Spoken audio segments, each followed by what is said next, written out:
75 grand right out of high school and no college debt. And you're thinking, what's the job? Athlete? Social influencer? Nope. Try welder. That's the salary commanded by an 18-year-old who will soon graduate from Philadelphia's Catholic Father Judge High School. And he's not alone. All 24 graduating seniors in the school's welding program have job offers of $50,000 and above. Aiden Holland is the student with the $75,000 commitment from a defense contractor in New Jersey. They want him to be a nuclear submarine welder. And these stories are not one-offs. They're part of a reevaluation that Randi Weingarten, the head of the American Federation of Teachers, calls shedding the misperception some may still have of technical education as a dumping ground for students headed for low-skill, low-paying jobs. This is the new thinking. The world of education is in a state of flux. The 3 R's now stand for rework, revamp, and review. And this thinking applies to both high school and college. And I don't mean the College of Cardinals. It's been long overdue and now accelerated by the role of artificial intelligence. A poll of 1,000 college students showed that almost 90% of them used the chatbot to help with homework. And that was taken right after the launch of ChatGPT. More recent research shows widespread use of AI in both high schools and colleges. The question today is not are students getting help from AI, but are they doing any of the work themselves? Thus, we get the story of Chungin Roy Lee. As told by New York Magazine, a computer science major at Columbia, he was quite open about how he exploited OpenAI. He used it on almost all assignments. He said 80% of his essays were AI generated. Quote, I'd put on the finishing touches, I'd just insert 20% of my humanity. The essays might have been 20% Lee's, but he got 100% of the grade, and that was okay with him. As he explained, most assignments in college are not relevant. But he adds they're hackable by AI. In fact, Lee launched an AI tool that helps students cheat their way through a job interview. Columbia put him on disciplinary probation. Lee notes that Columbia has partnered with OpenAI, which created ChatGPT, so why punish him? He predicts that it won't be long before using AI for homework won't be considered cheating.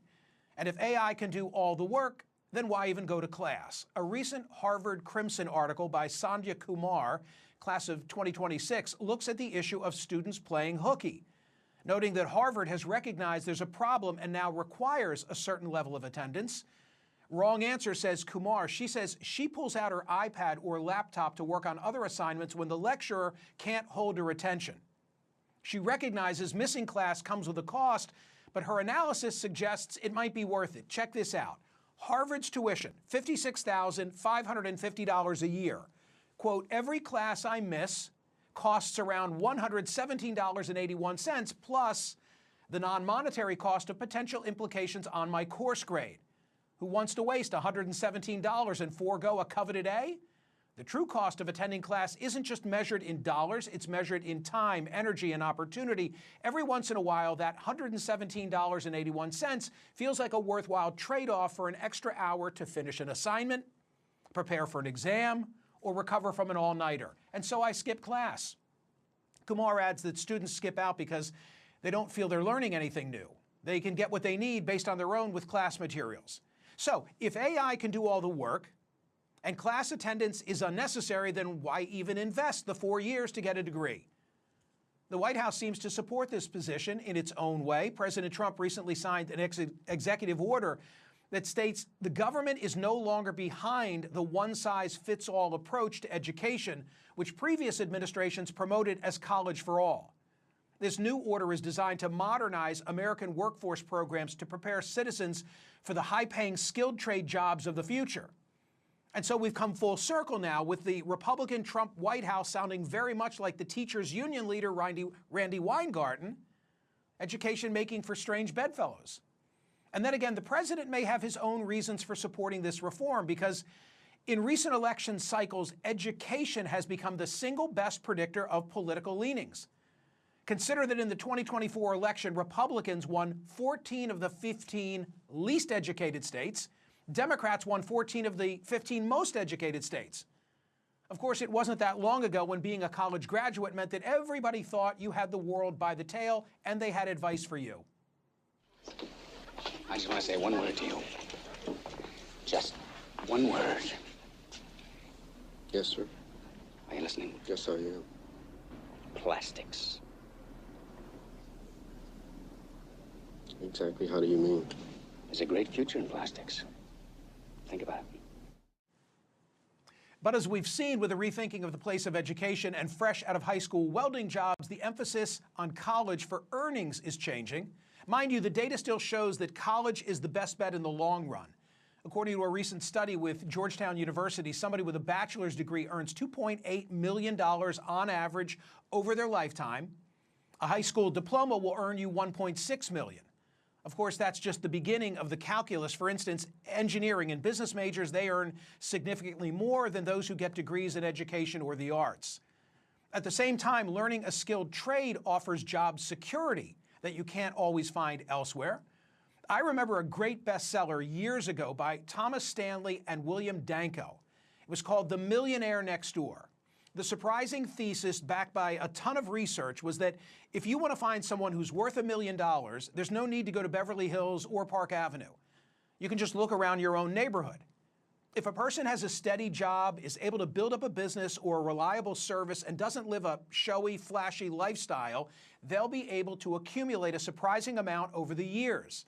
A compelling takeaway from The Millionaire Next Door is that many of the millionaires profiled, they weren't doctors, they weren't lawyers, they weren't executives. They were skilled tradespeople. They were small business owners. And the authors found that a significant proportion of millionaires were self-employed in what might be considered blue-collar or middle-market industries. Think plumbers, think welders, electricians, contractors, pest control operators. These individuals often built modest businesses over time. They exercised strict financial discipline. They reinvested profits rather than indulging in lifestyle inflation. Unlike some high-income professionals who often live paycheck to paycheck in high-status neighborhoods, these tradespeople, they lived well below their means. They avoided debt. They focused on wealth accumulation rather than status signaling. So with all the discussion of education reform, one fact emerges. No matter your path, it's not just the learning you get, but what you do with it. Joining me now, someone who knows a great deal about it, Angie Simon, who in 2021 started the Heavy Metal Summer Experience, a nonprofit program that exposes high school students to careers in trades such as welding, plumbing, piping. It's a free program with over 50 locations across the United States and Canada. Angie, what happened to Wood Shop? What happened to Metal Shop? Tomorrow is Mother's Day. I think my mother still has the ladle that I made for her in Metal Shop, and somewhere I've got one of the business cards that I block style put together in Wood Shop. You know, Michael, that's the problem. That's where the issue is. Somebody asked me, how long do I want to run Heavy Metal Summer Experience? And I said, only until we can get wood shops and metal shops back in high schools. Right now, high schoolers don't know about the trades, and that's the problem. They don't have a chance to experience what it does working with your hands. And I think we need to get that back into our high schools, and our high schools need to respect the fact that there's a lot of other good paths to a career besides college. Will you speak to the demand? Because I know you've got the data and you know what the situation is across the country, right? It's not just that we want to put these people through your program. There are jobs waiting for them. Oh, yes, absolutely. There are so many jobs waiting for them. I mean, right now in construction, we are short about 400,000 jobs. And we have about 40% of our industry retiring in the next 5 to 7 years. So being short already, and then they're going to retire in our industry, there is so much opportunity for anybody that would like to be in the trades. And as you had said earlier, many of the tradespeople come through the trades and they start their own businesses as well. Probably about 65% of our contractors within SMACTA, the Sheet Metal Contractors Association, are own businesses by people that came through the trades. So it's such a great opportunity for the students to come through the trades. We're showing some video of your heavy metal workshop. One of your students said something that caught my ear and my eye. Can we run that tape and I'll ask Angie a question? There's too many people who don't know about the trades, and I'm glad that they're able to change that with this program. Alejandro says there are too many who don't know about the trades, and as I watched the video and learned more about this effort, I thought to myself, who do we need to reach? Do we need to reach these students? That would seem obvious. Or really, is the issue their parents? Yeah, it's a little of both, and counselors to a certain degree, and school districts. But I am surprised when the parents are so surprised when they come to graduation from our camps to find out how much money a student can make. And the fact that they can be, if you join the union, you are getting trained with no cost to you and you're making money while you're doing it. And they find out that they get pensions, they get benefits and everything else. They find out that they can make six figures. So it's amazing how quickly the parents will change their tune and say, okay, maybe we don't need to go to college. But we are also focusing on the at-risk and underserved areas. And these are parents that really weren't sure what their kids were going to do, period. And they look so relieved to see that their kids are enjoying this, working with their hands, and actually making projects. So I know that we hit a little bit of a button here because all of a sudden we grew so fast. I mean, to go from 28 kids in 2 camps in 21 to this summer going to have almost 900 students across the United States and Canada. Obviously, it's really needed. And sadly, we're turning down kids from our applications. We have so many applicants for all of our camps. And go ahead.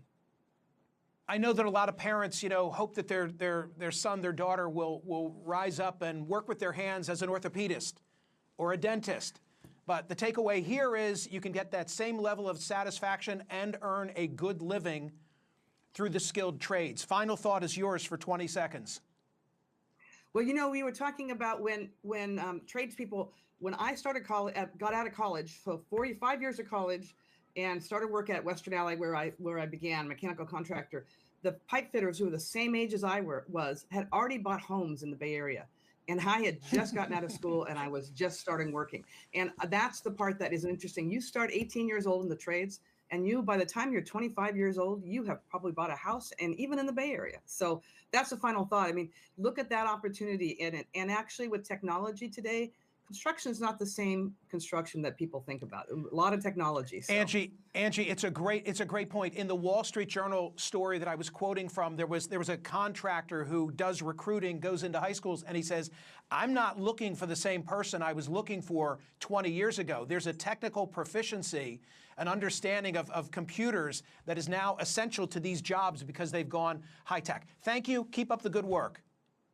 Thank you very much, Michael. Appreciate it. Social media reaction from the world of X. What do we have? College has become a 4-year party that you happen to be able to get a loan for. The bottom line is if you can't monetize your degree, you shouldn't be able to get a loan for it. The taxpayer certainly shouldn't be on the hook to help you find. I think Will makes a good observation about how there's this taxpayer role relative to the college degree that doesn't always apply to the trade schools. Many of us were raised. I was raised this way, and it worked out fine for me. Raised to believe you got to go to college, okay? And all we're here to say is there are great jobs to be had that don't require a college degree. The idea that at Father Judge, which is not far from where I'm seated, that employers are coming in to recruit the welders and starting some of them at $75,000 a year, I think it's fabulous. I think it's terrific. Still to come, is the stage set for an America First versus American Pope showdown? Cardinal Dolan offering this. I don't think the fact that Cardinal Prevost was from the United States had much weight. Will he want to build bridges to Donald Trump? I suppose, but he would want to build bridges with the leader of every nation. And don't forget to vote on today's poll question at smerconish.com. There it is. Was the election of Pope Leo XIV, an American, a deliberate choice meant to contrast with President Donald Trump?